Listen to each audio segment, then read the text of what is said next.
Hello అండి, welcome to Jyothish world. ఈరోజు అయితే మనం చామగడ్డ నాటుకోవడం చూపిస్తాను. అలాగే కొన్ని కూరగాయలు కూడా ఉన్నాయి, తెంపుకుందాం పదండి.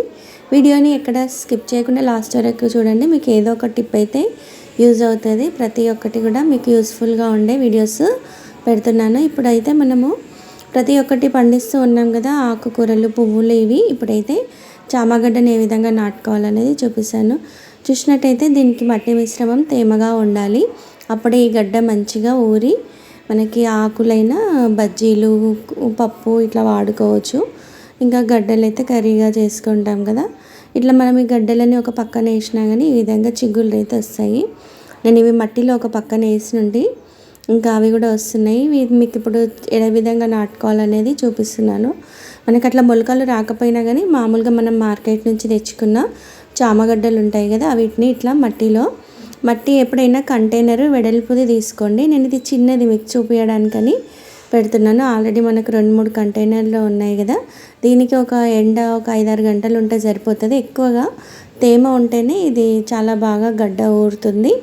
ఆకులు అవి మంచిగా పెరుగుతాయి, హెల్తీగా ఉంటుంది. ఎప్పటికప్పుడు మీరు మట్టి, కోకోపీట్, ఆవు పేడ కానీ దాంతో తయారు చేసుకొని కిచెన్ వేస్ట్ వాటర్ ఇచ్చినా సరిపోతుంది. ఇంకా అలా కాదు అంటే మనం కిచెన్ వేస్ట్ నుంచి ఎప్పటికప్పుడు మట్టిని తయారు చేసుకొని పెట్టుకుంటే ఒక కుండీలో అయిపోగానే ఒక కుండీలో వేసుకోవచ్చు.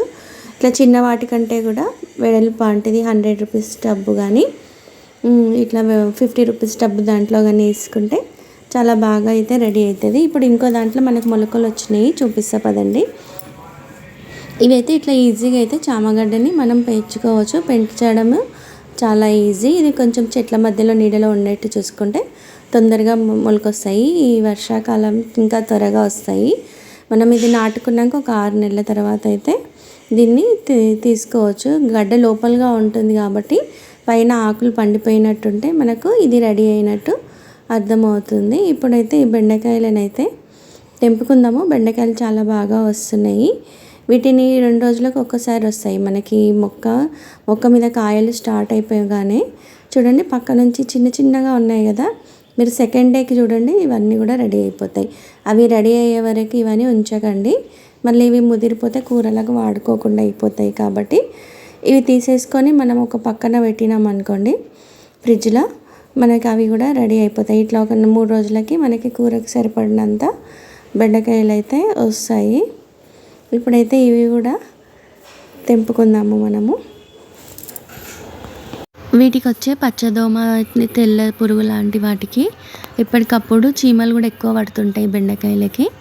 మనం వాటికి అయితే దాల్చిన చెక్క పౌడర్ కానీ, పసుపుతోటి కానీ, నీమ్ ఆయిల్ కానీ మీకు ఏది అందుబాటులో ఉంటే అది స్ప్రే చేసుకోండి, కాయలు మంచిగా వస్తాయి.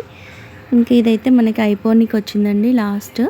ఇప్పుడు 3 నెలలు అయిపోయింది కదా, మనకి కాయలు కూడా అయిపోనికి వచ్చినాయి. మరి ఇంకా మళ్ళీ ఇప్పుడు ఇచ్చే ఫెర్టిలైజర్స్ అయితే ఇద్దాము, వస్తాయో లేదో అనేది చూస్తూ ఉందాము. ఇంకా వంకాయలు కూడా చాలా ఫ్రెష్గా వస్తున్నాయి. వాటిని ఎక్కువగా కాకుండా ఎప్పటికప్పుడైతే తీసేస్తూ ఉన్నాను. మిర్చి అయితే మనము ఇప్పుడైతే పూత రాలడం అవన్నీ ఏం లేదు.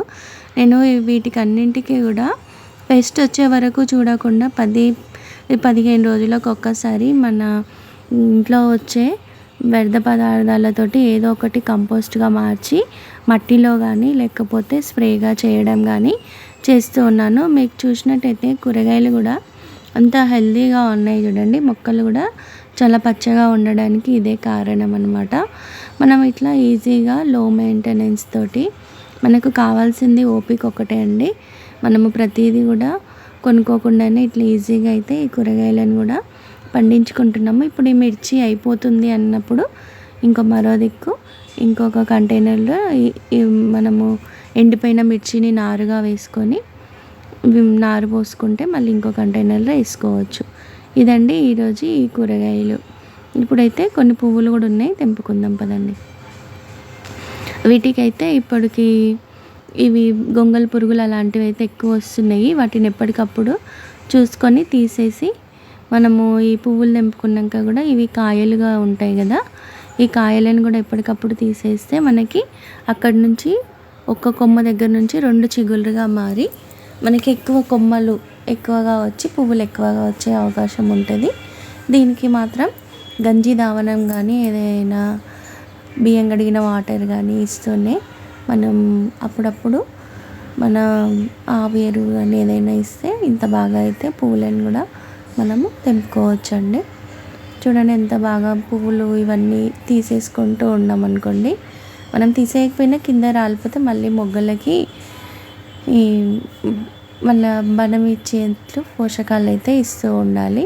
ఇట్లా ఏదో ఒకటైతే మొక్కలకైతే మనం చేస్తూ ఉండాలి. ఎప్పటికప్పుడు చేస్తూ ఉంటేనే మనకైతే మంచి లాభం అయితే ఉంటుంది. ఇప్పుడు ఈ పువ్వులతో పాటు వీటికి ఈ వచ్చే పెస్టులను కూడా ఏ విధంగా తీసుకోవాలనేది చెప్పాను కదా. ఈ శంకు పువ్వులు కూడా తప్పకుండా ఈ ఒక్క మొక్క అయినా పెంచుకోండి. చాలా లాభాలు అయితే ఉన్నాయి ఈ మొక్క నుంచి.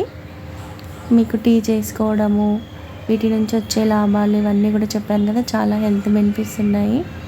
ప్రతిదీ కొనకుండానే ఇట్లా చిన్న చిన్న మొక్కలు పెంచుకోవడం వల్ల మనం చాలా లాభాన్ని అయితే పొందొచ్చండి. ఇంకా ఈరోజు అంటే ఈ పువ్వులు వచ్చాయి, కొన్ని కూరగాయలు. ఇదండి ఈరోజు హార్వెస్ట్తో పాటు చామగడ్డ నాటుకోవడం చూపించాను కదా. ఇలాంటి మరిన్ని విషయాలన్నీ మీతో షేర్ చేసుకుంటూ ఉంటాను. తప్పకుండా వీడియో నచ్చినట్టుంటే లైక్ చేయండి, షేర్ చేయండి. Happy gardening.